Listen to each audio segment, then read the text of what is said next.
Le rapport qu'on a à nos tafs, il est pas normal. Il n'y a pas à se rendre malade pour un travail. RH, DRH, ça ne sert à rien de préserver la santé mentale des employés. Parce que pour la préserver, il faudrait changer les façons de travailler. Des vidéos comme celle-ci, j'en ai vu des milliers sur Instagram et TikTok.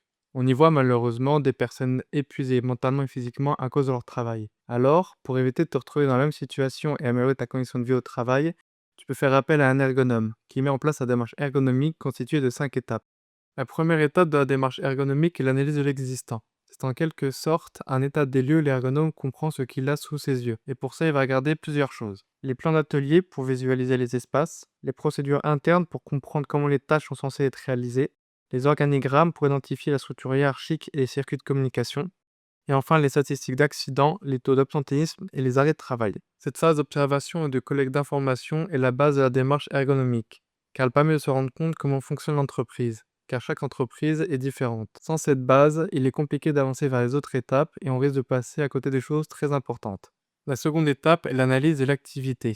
C'est à ce moment que l'ergonome va directement sur le terrain pour comprendre comment tu travailles. Il cherche à comprendre comment tu t'adaptes à ton environnement, en adoptant certains gestes ou stratégies pour gagner du temps ou compenser des contraintes. Par exemple, si ton poste est mal conçu, tu es obligé de te tordre le dos, de te pencher de manière inconfortable pour atteindre un outil ou un document.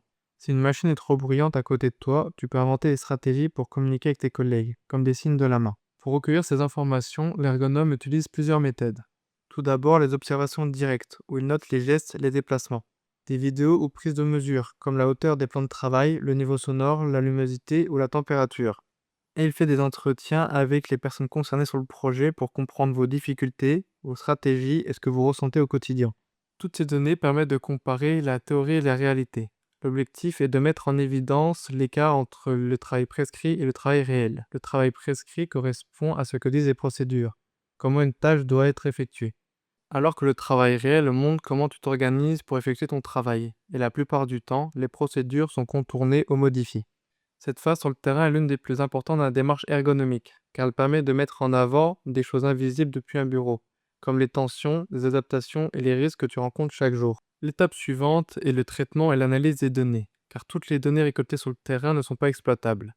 Il faut les trier, les organiser et les comparer pour faire ressortir ce qui est réellement important.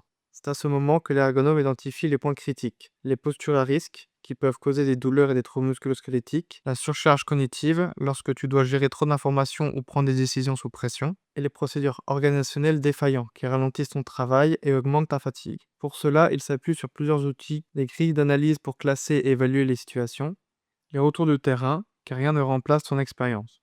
Cette étape sert à transformer une masse d'informations brutes en un diagnostic clair et compréhensible, et permet également d'expliquer les conséquences de ton travail sur ta santé. La quatrième étape est le groupe de travail.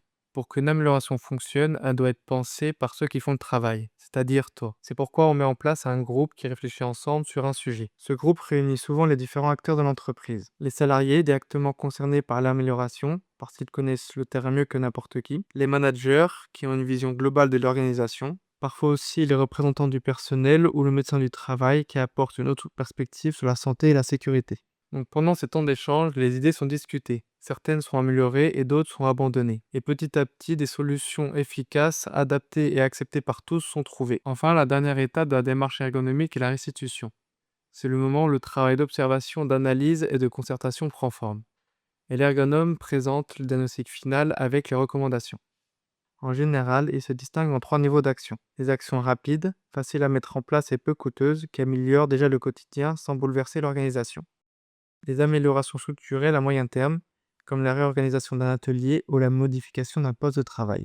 Les recommandations stratégiques à long terme, qui orientent les choix de l'entreprise pour prévenir les risques. La restitution n'est pas qu'un simple compte-rendu. C'est un moment clé de décision pour investir dans la santé et la sécurité de la part de l'entreprise. Voilà les 5 étapes de la démarche ergonomique qui permet d'améliorer ton quotidien au travail. C'est une démarche scientifique et rigoureuse qui a pour objectif d'adapter le travail à l'humain, et non l'inverse. Merci à tous, c'était Max Herton.